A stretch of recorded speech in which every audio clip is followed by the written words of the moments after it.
I'll never forget the day Maya broke down in the middle of our team meeting. It was her turn to present, and her voice cracked before she even got past her introduction. She froze, her hands shaking as everyone sat there awkwardly. She mumbled something about being unprepared, apologized, and sat back down, staring at the table like it was her worst enemy. It was painful to watch, and honestly, I thought to myself, she's never going to recover from this. But wow, was I wrong. Maya and I weren't super close back then, just coworkers who exchanged small talk about coffee and deadlines. After that meeting, she pretty much stayed out of the spotlight. She avoided anything that required speaking up. Meetings?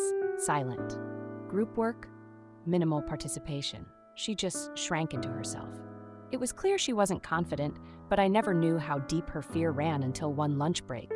I sat across from her, and out of nowhere, she said, "Do you ever feel like you're stuck being the person everyone assumes you are?" That hit me because, yeah, I think we've all felt that way.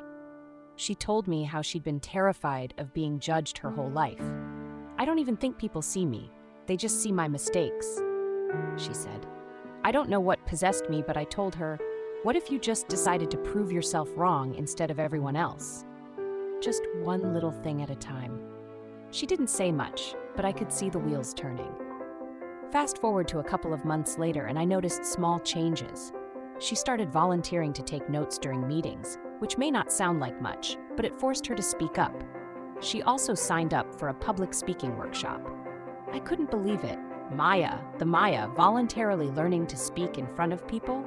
At first, she'd practice her presentations in the break room after hours when no one was around. But then one day she asked me to listen. I didn't sugarcoat it. She was nervous and stumbled a lot, but I told her what I genuinely saw. Effort. She was trying, and that was more than most people ever do. Little by little, Maya started taking bigger risks. She spoke up in team meetings, not perfectly, but confidently. She pitched ideas that no one else had thought of, and then she did the unimaginable. She led a workshop for the company's new hires.